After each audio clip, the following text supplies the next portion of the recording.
Welcome back to another episode of Misplaced Garage. Today I'm hopefully going to be wrapping up the transmission mount and starting on the engine mounts, or at least I hope.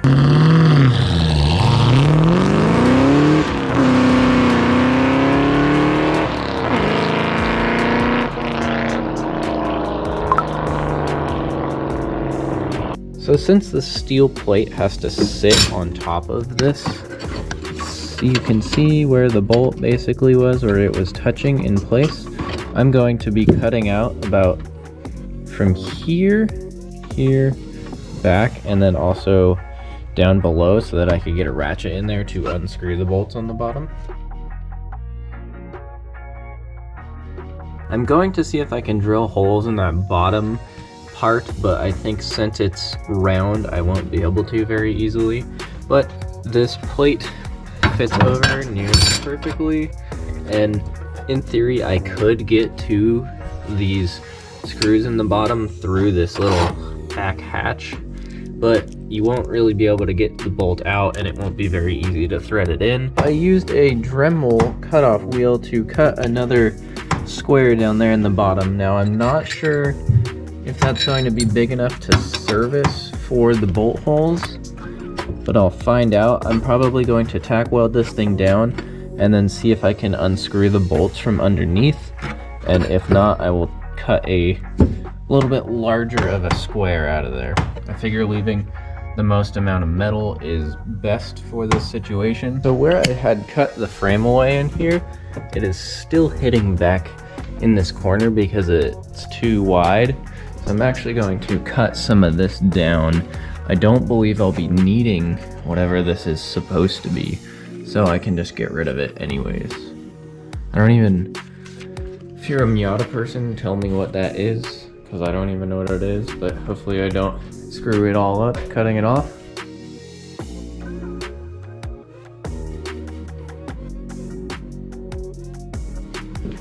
Alright, let's get the engine in there and in place where I need it to go. I did attach the transmission mount in there, and let's see if it sits flush and flat before I weld it down.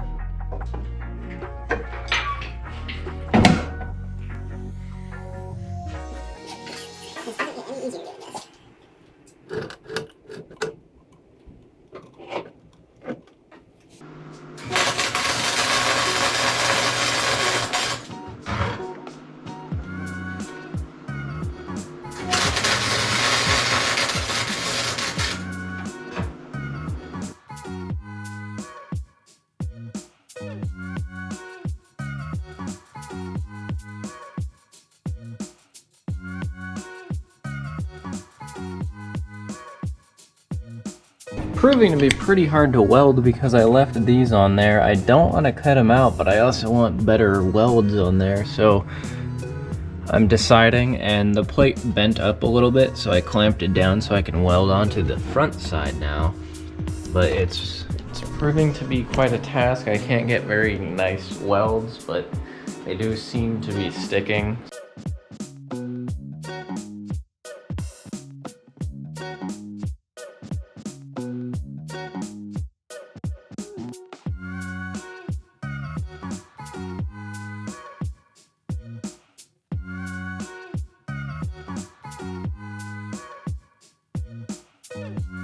I'm not sure how visible this is on camera, but I got some alright welds. They look to be decent and hopefully should hold up. I'm going to go on the bottom side and weld from the bottom where I can, just to make sure it's all as solid as it possibly can get. But that looks pretty decent to me. I was able to take the clamp off and the welds didn't break, so the metal didn't like pop up. So we're looking pretty good.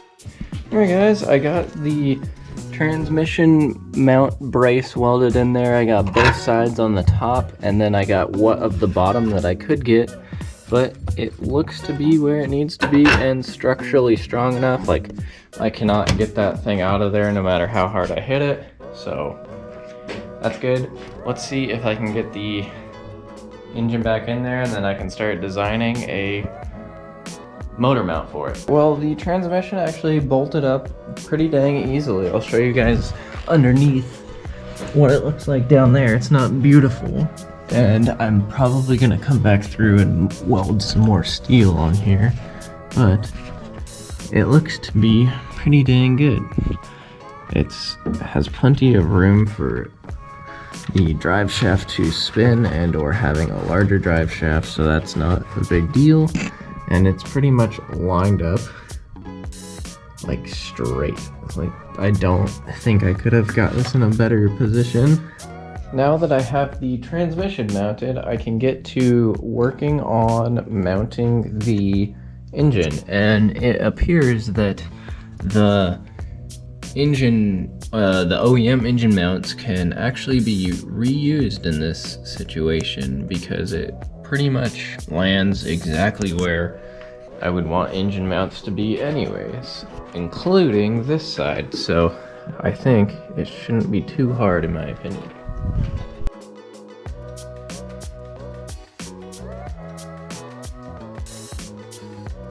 Here is my idea. I'm going to reuse that the engine mount, and I picked up some polyurethane bushings. These are actually out of a square body Chevy.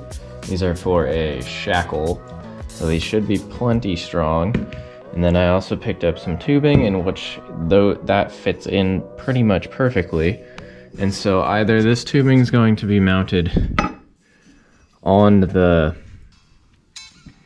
I think it's going to be mounted on the frame more so than on there, because I think it'll be easier lining this up in the future whenever I remove the engine.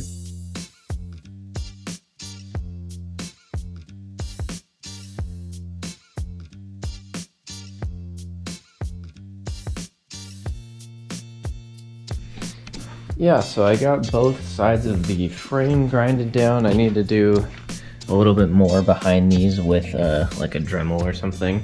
But so I got some of this steel over here.